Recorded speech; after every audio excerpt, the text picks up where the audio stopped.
दोस्तों, वीडियो शुरू करने से पहले कृपया आप मेरे चैनल को सब्सक्राइब जरूर करें और साथ में बेल आइकन को भी दबा दें ताकि मेरे नए वीडियो का नोटिफिकेशन आपको मिल जाए। और अगर वीडियो अच्छा लगे तो कृपया लाइक, कमेंट और शेयर जरूर कीजिए। अब देर न करते हुए आज की साखी शुरू करते हैं। एक बार श्री गुरु नानक देव जी लोगों का उद्धार करते हुए भूटान पहुंच गए और गुरु नानक देव जी वहां के राजा के नगर के पास जा पहुंचे। एक पेड़ के नीचे गुरु जी ने अपना आसन लगाया। वहां का राजा बहुत ही कामी पुरुष था। वो सदा ही पराई स्त्रियों के साथ रहता था और उनके साथ जबरदस्ती शारीरिक संबंध बनाता था। और उस नगर में जिस स्त्री की भी शादी होती थी वो अपने पति के घर नहीं जाती थी, बल्कि पहले उसे राजा के साथ रहना पड़ता था और राजा उस स्त्री के साथ संबंध बनाता था। उसके बाद वो अपने पति के घर जाती थी और सभी को राजा का ये हुक्म मानना पड़ता था, क्योंकि सभी नगरवासी राजा से डरते थे। जब गुरु नानक देव जी को ये बात पता चली तो गुरु नानक देव जी उस नगर में आए और गुरु जी नगर के बाहर पेड़ के नीचे बैठ गए। जब नगर वासियों ने देखा कि कोई महात्मा आए हैं तो वो गुरु जी के पास जाकर उन्हें माथा टेक बैठ गए। गुरु जी ने मर्दाना को रबाब बजाने के लिए कहा और गुरु जी खुद शब्द गाने लगे। गुरु जी की मधुर वाणी सुनकर संगत बहुत खुश हुई। नगर के लोग गुरु जी की सेवा के लिए अपने घर से खाने पीने का सामान और गुरु जी के लिए वस्त्र लेकर आए, लेकिन गुरु नानक देव जी ने उन्हें लेने से मना कर दिया और कहा, हम फकीर हैं, हमें इसकी क्या जरूरत है। गुरु जी की बात सुनकर लोगों के दिल में उनके लिए इज्जत और बढ़ गई। गुरु जी की ख्याति चारों ओर फैलने लगी। दोस्तों, जो पूर्ण संत होते हैं वो ईश्वर के बिना और किसी को नहीं जानते। उनमें काम, क्रोध और लोभ राय भर भी नहीं होता।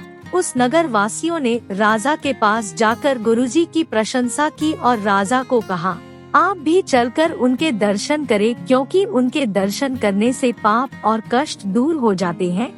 नगर वासियों के कहने पर राजा गुरु नानक देव जी के पास आया और वो भी गुरु जी के लिए वस्त्र भोजन लेकर आया और उसने गुरु जी को भेंट किया और गुरु जी से प्रार्थना की, ये जो उपहार मैं आपके लिए लेकर आया हूँ इसे स्वीकार करें और अपनी इच्छा अनुसार अच्छा भोजन करें और शरीर के ऊपर सुंदर कपड़े पहने।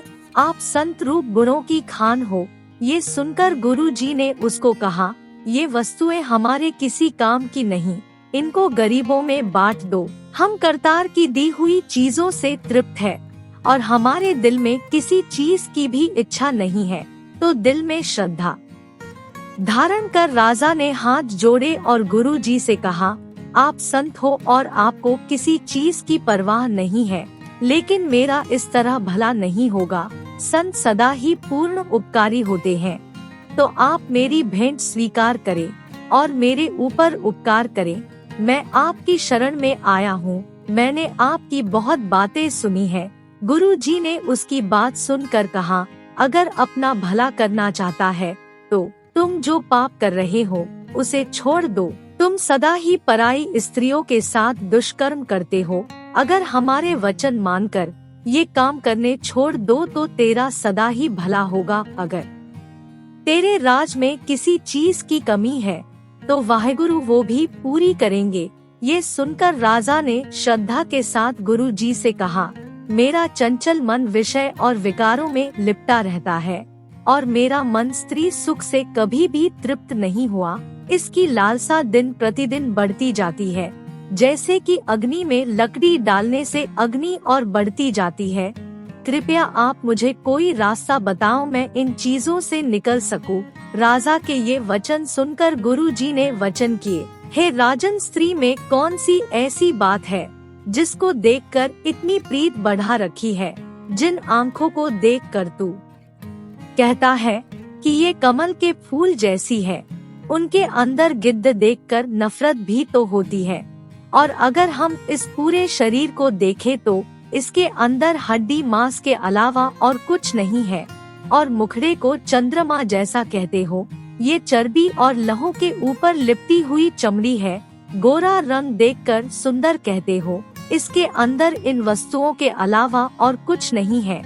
और अगर कहते हो कि ये दांत कलियों जैसे हैं, तो इन्हें मांस के बिना हड्डियां जानो। जब ये मुख से निकल जाते हैं या फिर टूट जाते हैं, तब इनको कोई हाथ भी लगाना नहीं चाहता। इसी प्रकार ये पूरी देह हाड़ मांस और लहू की बनी हुई है। ये मानव शरीर हाड़ मांस लहू और मल मूत्र से भरा हुआ है। तो तुम किस चीज को देखकर इस तरफ आकर्षित होते हो? इस पूरे शरीर को देखो और विचार करो। और गुरु जी ने कहा, जो पराई स्त्री से भोग करते हैं वह नरकों में जाते हैं और यमराज के दूत उसे बहुत दुख देते हैं। लोहे की सीखों को तपाते हैं और पापी को उसके साथ लगाते हैं।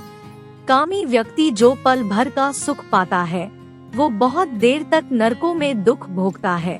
जब राजा ने अपने कानों से गुरु जी के ये वचन सुने तो उसने विचार किया और अपने पापों का अपने ऊपर बहुत बड़ा बोझ समझा। और ये सुनकर वो गुरु नानक देव जी के चरणों में गिर पड़ा और अपने गुनाहों की माफी मांगने लगा। उसने गुरु जी से कहा, मैंने अनजाने में बहुत भयंकर पाप किए हैं और अब जाकर मुझे इस बात की समझ आई है, इसलिए कृपा करके मुझे बख्श दे और आगे से मैं ऐसे पाप नहीं करूँगा। गुरु नानक देव जी राजा के ये वचन सुनकर बहुत प्रसन्न हुए और गुरु जी ने राजा से वचन किए, हे राजन, अब से जीवन में ये पाप मत करना। पीछे जो पाप तुमने किए हैं वो बख्श दिए गए हैं और अब से चित लगाकर वाहेगुरु का जाप करो और इस नगर में एक धर्मशाला बनवाओ और वहाँ पर सत्संग करो और लोगों की भलाई पर ध्यान दो। गुरु नानक देव जी के वचन सुनकर उस राजा को समझ आई और उसने गुरु जी का हुक्म माना और सभी पाप छोड़ दिए और गुरु नानक देव जी के हुक्म पर चलकर उसने जीवन व्यतीत करना शुरू कर दिया। दोस्तों, इस साखी से हमें ये शिक्षा मिलती है कि हमें इस तरह के रिश्तों से दूर रहना चाहिए, क्योंकि शारीरिक सुंदरता को देखकर हम ये गुनाह कर तो लेते हैं, लेकिन इस 2 पल के मजे की सजा इतनी भयंकर है जिसके बारे में हम सोच भी नहीं सकते।